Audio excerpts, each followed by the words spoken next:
Na superintendência da PF, numa cela de 12 metros quadrados, Jair Bolsonaro se recupera de sucessivas cirurgias para corrigir as crises constantes de soluço, fruto da facada que recebeu de Adélio Bispo em 2018. A Berenice Leite volta ao Jornal da UES, segunda edição, com a repercussão de mais uma decisão monocrática e abusiva de Alexandre de Moraes. Berê, bem-vinda de volta. Alexandre de Moraes não esperou nem mesmo as 24 horas, hein? Já anunciou ali a decisão dele para esse começo de 2026 em relação ao Bolsonaro. A gente está com áudio? Boa tarde novamente para os nossos telespectadores. E olha, o ex-presidente Jair Bolsonaro foi reconduzido para a superintendência da Polícia Federal, onde cumpre essa sentença de mais de 27 anos de prisão. Ele foi reconduzido ontem, ali teve alta no hospital, por volta de umas 19 horas, no finalzinho da tarde, início da noite, né, após a terceira negativa, onde os advogados do ex-presidente tentam ali uma conversão de prisão para prisão, melhor dizendo, né, prisão domiciliar com caráter humanitário. E na decisão do ministro Alexandre de Moraes, ele fala que não há elementos novos que justifiquem esse novo pedido para que a prisão seja no caráter domiciliar, né? Algo que o próprio filho do ex-presidente, Flávio Bolsonaro, nas suas redes sociais ali, né, ele fala que foi usado de muito sarcasmo nessa decisão, porque o ministro Moraes teria falado também que o quadro do ex-presidente apresentou até uma melhora em fator do atendimento médico que ele recebeu nesses últimos dias, então que ele poderia estar até melhor, né? Mais ou menos nessas palavras. Então, a decisão embasada pelo ministro Alexandre de Moraes, que não surpreende, né, muitos que já vêm acompanhando esse caso. E o próprio filho do ex-presidente classificou como tortura o que vem acontecendo com ele, né? Alvo de perseguição política, enfim. A gente trouxe, inclusive, aqui, vai trazer para a nossa audiência, um trecho da fala também do desembargador aposentado Sebastião Coelho, que também acredita que o ex-presidente Jair Bolsonaro está passando por uma espécie de tortura mesmo, né? Essas decisões, até porque tem a questão dentro do quadro clínico, que os advogados alegam ali, a apneia do sono, e se vocês forem comparar ali, né, o ex-presidente Fernando Collor de Mello, e isso tem sido muito citado, repercutido na imprensa, em relação à apneia do sono também ser uma das justificativas que beneficiaram o Fernando Collor de Mello, também ex-presidente, a uma prisão domiciliar. No entanto, quando se trata de Bolsonaro, não foi motivo suficiente, né? O filho dele, Flávio Bolsonaro, inclusive fala sobre o risco de AVC, né, justamente por ser um pós-operatório e dadas as comorbidades que Bolsonaro apresenta nesse momento, e está sozinho, trancafiado aí num cubículo de 12 metros quadrados. Vamos ver o que disse então o desembargador Sebastião Coelho. Alexandre de Moraes quer a morte de Bolsonaro. Vejam que ele não se comove. Clesão precisava de assistência médica. Alexandre de Moraes não decidiu, ficou quieto, em silêncio. Qual foi o resultado? A morte de Clesão. Alexandre de Moraes está torturando Bolsonaro.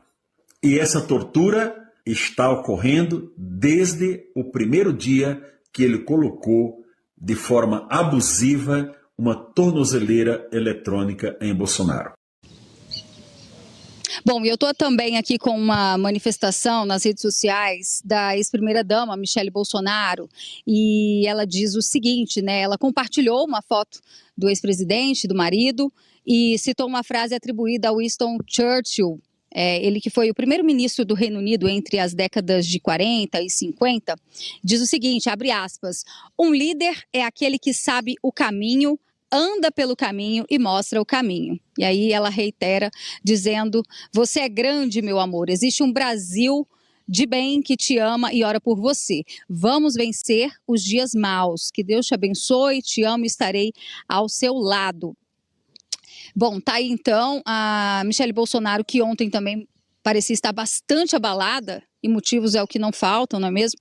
Ela não conversou com a imprensa, muitos fotógrafos tentando ali falar com ela na saída, inclusive depois que ela não teve mais contato com o ex-presidente Jair Bolsonaro, mas fica esse clima, né, Geise, entre os apoiadores, né, os familiares, de preocupação com a saúde do ex-presidente Jair Bolsonaro, nesse pós-operatório, e reiterando, né, que o ministro Alexandre de Moraes considera que Jair Bolsonaro pode sim cumprir dentro do sistema prisional, ter todo o atendimento que, segundo ele, 24 horas está lá disponível para ele, os médicos, mas a gente sabe que existe aí, né, até acionar os médicos e eles chegarem na superintendência, existe ali um tempo, né? Então, daí a preocupação dos familiares e dos apoiadores com a saúde do ex-presidente, que cumpre essa prisão aí dentro do processo do 8 de janeiro, essa suposta trama golpista. Geise, volto com você e qualquer atualização, claro, a gente volta aqui ao longo dos nossos telejornais. Muito obrigada, Berenice Leite, pelas informações aqui no nosso Jornal da UES, segunda edição. Bom final de semana, até semana que vem. Bom, o Sebastião Coelho, ele mencionou ali o caso do Clezão, né, um morto político por esse regime tirânico imposto pelos togados ao nosso país. A revista Oeste já fez capa em relação a esse caso, o primeiro cadáver, inclusive assinada pelo nosso grande e eterno mestre Guzo, o primeiro cadáver desse regime tirânico está aí na tela para vocês, para refrescar aqui a memória da nossa audiência de que a revista Oeste se consolida como um dos pouquíssimos veículos de comunicação que fala abertamente contra a ditadura da toga imposta, que fala abertamente sobre os fatos e a verdade que acontece no nosso país. Então tá aí, só para refrescar aqui a memória da nossa audiência. Agora, SCAF, Sebastião Coelho, aí um grande defensor, inclusive fica aqui o registro de um abraço carinhoso para o nosso querido Sebastião Coelho, um grande defensor da liberdade do nosso país, falando, né, lembrando do caso do Clezão, porque é impossível não lembrar, tendo em vista aí o estado de saúde do ex-presidente Jair Bolsonaro e o tratamento que ele está recebendo. Geise, eu gostaria aqui de abrir um paralelo numa discussão técnica jurídica, mas eu vou tentar explicar da maneira mais didática possível, se você me permitir. Veja bem, está acontecendo um erro crasso nesse assunto do presidente Bolsonaro. Vou explicar por quê. O ministro Alexandre de Moraes e a primeira turma não tem mais competência para decidir sobre os atos de execução penal. O juiz Alexandre de Moraes e a turma que confirmaram a condenação de Bolsonaro e os demais corréus, que já transitou e julgado, já encerrou a jurisdição. Jamais, na minha opinião, o ministro Alexandre poderia estar cuidando da execução penal, que é quando a decisão transitada em julgada passa para o juízo natural da execução penal. O que aconteceu com o presidente Lula, para a gente fazer um paralelo? Quando o presidente Lula foi condenado em primeiro grau, ele não foi preso. Quando ele foi confirmado em segundo grau pelo TRF da 4ª Região, o juízo baixou o processo para o juízo da execução penal mandar prendê-lo e executar a sua pena provisoriamente, que depois foi definitiva com a confirmação pelo Superior Tribunal de Justiça. Então eu estou trazendo aqui, não é um fato novo, eu estou trazendo uma técnica processual, que é a lei que diz isso. O Supremo Tribunal Federal não pode executar a pena. Não pode. Isso tem jurisprudência farta no próprio Supremo Tribunal Federal. Porque se o ministro Alexandre de Moraes, na minha opinião, está executando a pena, ele está violando o princípio do juiz natural, porque ele não é juiz da execução penal. Ele está violando o princípio do duplo grau de jurisdição. E ele está usurpando a função do juízo da execução penal. Essa é a minha opinião jurídica. Ele deveria baixar o processo para o juízo federal do Distrito Federal, para que um juiz de primeiro grau decidisse sobre visitas, progressão, regressão, trabalho, remissão da pena e etc. Então, eu estou trazendo esse fato aqui para você, Geise, porque fica se colocando uma série de fatos com relação a tudo isso, e o principal, na minha opinião, é esse. O Supremo Tribunal Federal não tem competência para agir como juízo das execuções penais.